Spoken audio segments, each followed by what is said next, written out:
ഇത്രയും കാലം ഉറങ്ങുകയായിരുന്നോ വിദ്യാഭ്യാസ മന്ത്രി? കള്ളക്കണക്ക് കൊടുക്കുന്ന ഷാനവാസാണ്. അദ്ദേഹവും ഈ മന്ത്രിയും നടുറോഡിലൂടെ പോവാൻ കഴിയാത്തവണ്ണം MSF ഈ ശക്തമായ സമരമായി മുന്നോട്ട് പോകും. ഞങ്ങൾക്ക് രാഷ്ട്രീയവൽക്കരിക്കാണ് SFIക്കാരുടെ കമന്റ് എന്താണ്? സാനു എന്താണ് പറഞ്ഞത്? അതെങ്കിലും നോക്കിയിട്ട് പറഞ്ഞൂടെ? സാനു മലപ്പുറത്ത് പത്രസമ്മേളനം നടത്തി. പത്രക്കാരുടെ ചോദ്യത്തിന് മുമ്പിൽ പകച്ചുപോയി. ഒരു വിദ്യാർത്ഥി സംഘടനയ്ക്ക് ഇത് കാണാതിരിക്കാൻ കഴിയില്ല. മന്ത്രിക്ക് എന്താണ് ഭ്രാന്താണോ?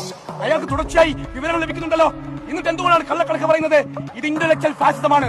തുടർച്ചയായി ഈ തിരുവനന്തപുരത്ത് നടക്കുന്നുണ്ട്. ഞങ്ങൾ ആ വിഷയമാണ് പറയുന്നത്.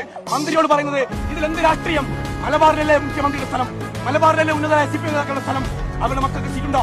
ഉള്ള ഈ മീഡിയയുടെ മുമ്പിൽ വന്ന് സംസാരിക്കുന്നില്ലേ?